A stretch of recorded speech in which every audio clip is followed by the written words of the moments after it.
The people of the United States and the world were filled with hope that Obama was the real deal when in his first week in office he signed an executive order supposedly closing Guantanamo Bay and other secret prisons. Then the press actually had a chance to read the executive order and were shocked to find that the executive order only said that Obama was thinking about closing Guantanamo in a year. But worst of all, the executive order continued the practice of rendition, which the LA Times called secret abductions. They don't know. They think that he's signed off immediately on closing Guantanamo, but he's allowing prisoners now to be taken to foreign countries and not knowing where they're sending them and to be tortured in foreign countries. They don't know that they kept that provision in there. Obama is now continuing the practice of secret arrest, secret prisons, and most importantly, indefinite detention without trial. When a British High Court said that it was preparing to release secret British and U.S. torture orders that prove that the Bush administration was ordering personnel to systematically abuse detainees, Barack Obama threatened to cut off all U.S. intelligence ties to England. To add insult to injury, he stated that the program was important to national security, not only endorsing Bush's crimes, but continuing them.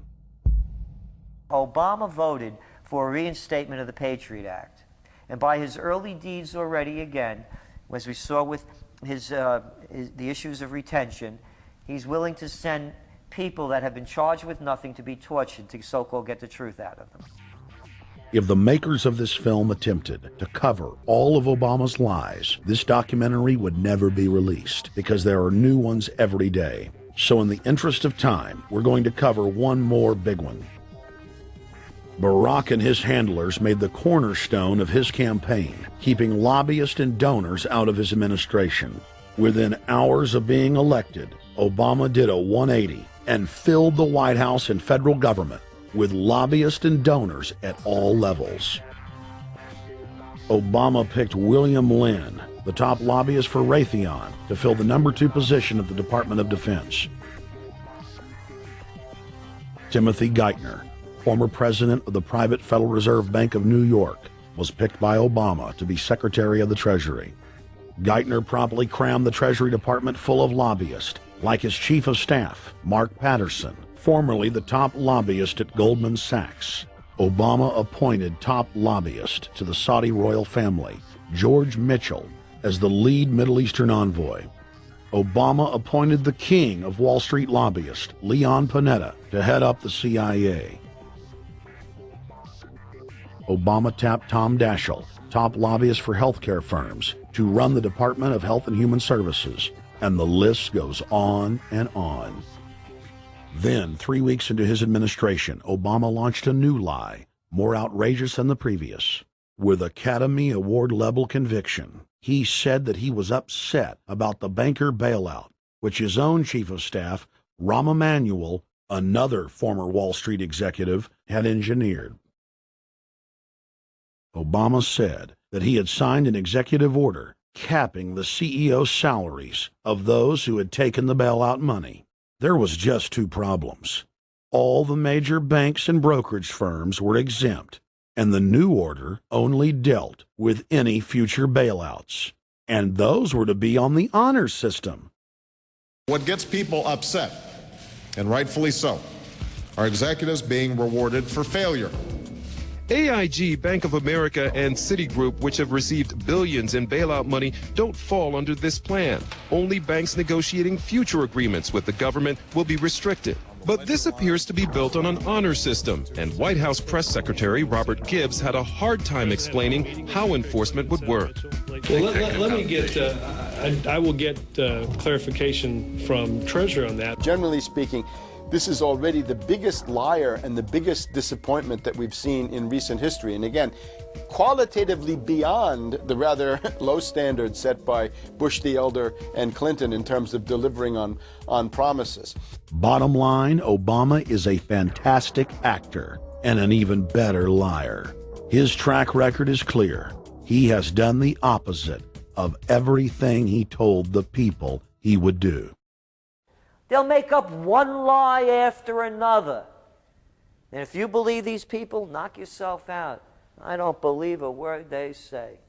Within 1 month of the passage of the first banker bailout bill, the press reported that over $5 trillion had just disappeared out of the U.S. Treasury. By December, the amount of money that had been stolen had reached $8.5 trillion. The leadership of both political parties circled the wagons and would not discuss where the money had gone.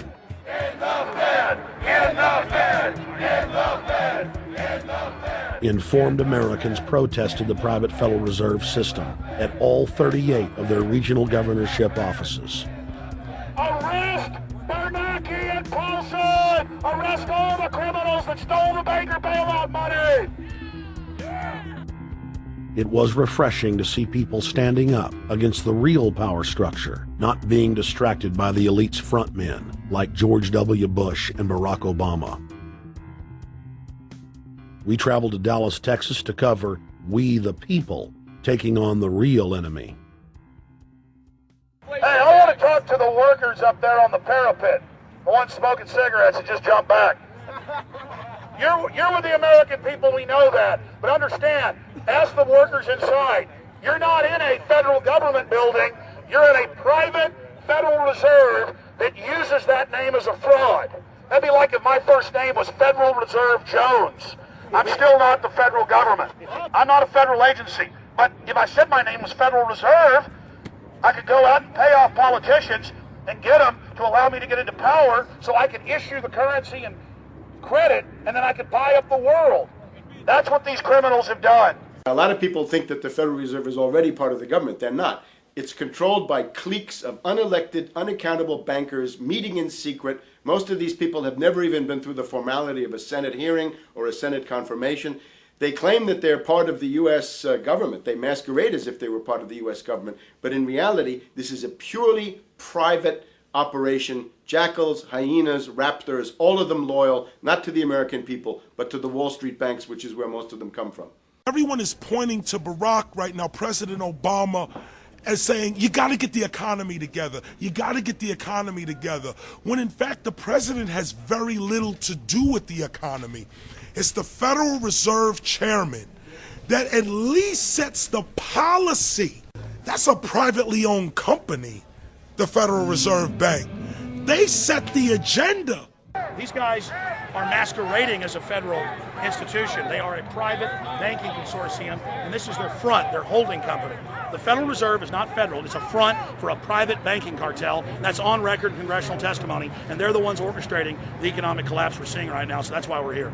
While at the In the Fed rally outside the Federal Reserve Bank in Dallas, Texas, we spoke with Ron Paul's brother, Wayne Paul.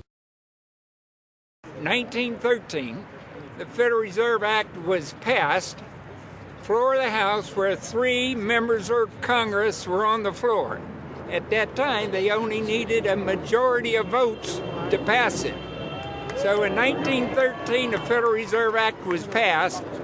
20 years later, 1933, under Roosevelt, the United States was declared bankrupt. And in 1933, the Federal Reserve Private Bank says, okay, USA, what are you going to pledge as collateral on the debt you owe me? What happened by 1936? Does anybody know? We instituted Social Security system, and you and I and our children and our children's children were pledged as collateral on the debt of our government to the Federal Reserve. And that's where we're at today. It took 20 years to make this country bankrupt, and since then, our government has operated under emergency powers of our government. It is not the president that makes the decision in this country. It's the Secretary of Treasury who turns around and is put in there by the Federal Reserve to manage the bankruptcy. We've been in bankruptcy ever since. So to print $700 billion and to give it away, how do they get away with it? The manager of the bankruptcy is told by the Federal Reserve this is the way to go. That's where we're at today.